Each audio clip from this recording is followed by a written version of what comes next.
Welcome to Praveena's cook book. గుమగుమలు. అమ్మ రాసిన వంటల్లో ఈరోజు ఏం వండుతున్నావమ్మా? ఈరోజు కాలా రైస్తో 2 వంటలు చేస్తున్నా. ముందుగా కాలా రైస్, పెరుగు, ఊతప్పం. ముందుగా 1 కప్పు నల్ల బియ్యం, 1 కప్పు పెరుగు తీసుకుని బియ్యాన్ని శుభ్రంగా కడుక్కుని పెరుగులో 8-10 గంటలు నానబెట్టుకోవాలి. ఇలా నానిన బియ్యాన్ని వెట్ గ్రైండర్లో మెత్తని కాటుకులా రుబ్బుకోవాలి. ఇలా ఉంటే సరిపోతుంది పిండి. ఇలా రుబ్బుకున్న పిండి 8-10 గంటలు బయట పులియనివ్వాలి. 10 గంటల తర్వాత పిండి ఇలా గట్టిగా తయారవుతుంది.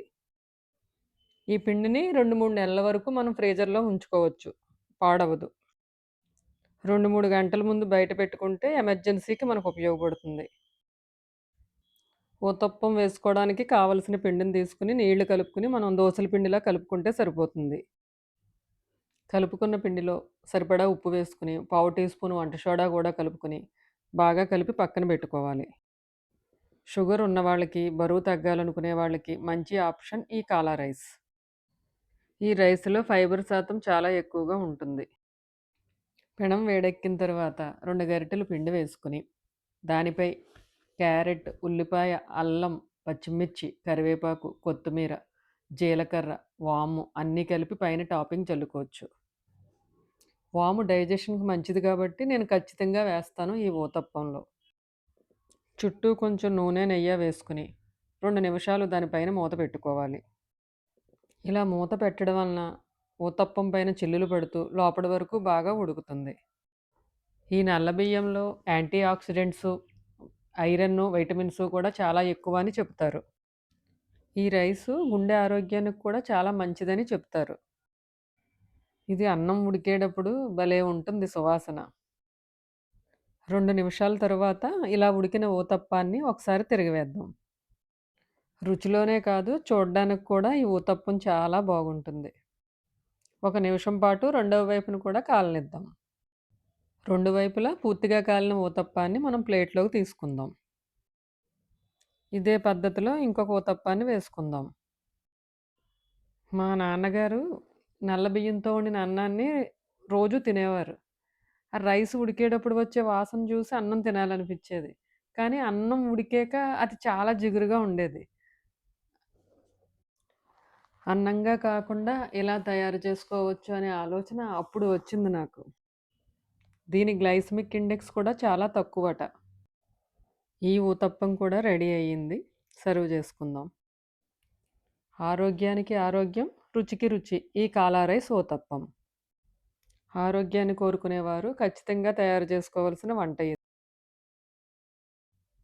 బ్రేక్‌ఫాస్ట్‌కి, డిన్నర్‌కి ఉపయోగపడేలా నల్ల బియ్యం, పెసరపప్పుతో ఒక జావ తయారు చేద్దాం. ఈ బియ్యాన్ని శుభ్రంగా కడుక్కొని, ఆరబెట్టుకుని రవ్వలా తయారు చేసుకుందాము. 1 కప్పు రవ్వని 8 గంటల పాటు నానబెట్టుకుంటాను. అరకప్పు పెసరపప్పును కూడా రవ్వతో పాటే నానబెడతా. ఈ రెండిటిని కలిపి కుక్కర్‌లో పోసుకుని 2:30 కప్పులు వాటర్ పోసి, దీంట్లో 1 టీ స్పూన్ జీలకర్ర కూడా వేసి, హైలో 1, సిమ్‌లో 1 విజిల్స్ రానిచ్చుకుంటే సరిపోతాయి. కొబ్బరి ఇష్టమైన వాళ్ళు ఒక పావు కప్పు కొబ్బరిని కూడా వేసుకోవచ్చు. చాలా రుచిగా ఉంటది. నేనైతే ఇప్పుడు వేయట్లేదు. నేను ఈ 2 వంటల్ని కూడా పాత వంటలను బేస్ చేసుకునే చేస్తున్నాను. మన పెద్దవాళ్ళు కొత్త బియ్యం వచ్చిన రోజుల్లో ఆ బియ్యాన్ని రవ్వ కింద చేసి నూకల జావా అని తయారు చేసేవారు. చాలా టేస్టీగా ఉండేది. నేను దాన్ని బేస్ చేసుకునే చేస్తున్నాను ఈ వంటని. రవ్వ నానబెట్టుకుని ఉంచుకుంటే బ్రేక్‌ఫాస్ట్‌కి కానీ, డిన్నర్‌కి కానీ 10 నిమిషాల్లో చాలా ఈజీగా తయారు చేసుకోవచ్చు. ఈ నల్ల బియ్యాన్ని వారంలో 4, 5 సార్లు ఏదో ఒక మీల్‌లో మనం చేర్చుకుంటే ఆ తేడా మనకి ఖచ్చితంగా తెలుస్తదండి. దీనిలో మనం ఏ విధమైన ఆయిలు వేయకపోవడం వలన బరువు తగ్గాలి అనుకునే వాళ్ళకి కూడా చాలా మంచి ఆప్షన్.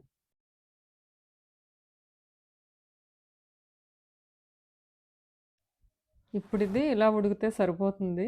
చిక్కదనం మనకు కావాల్సినంత వాటర్ పోసుకోవచ్చు. అంటే ఎవరి ఇష్టాన్ని బట్టి చిక్కదనం.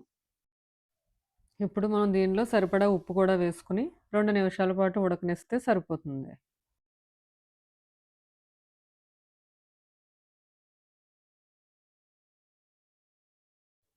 ఇలా ఉడికితే సరిపోతుంది. ఎంతో హెల్తీగా ఉండే నల్ల బియ్యం, పెసరపప్పు జావ రెడీ.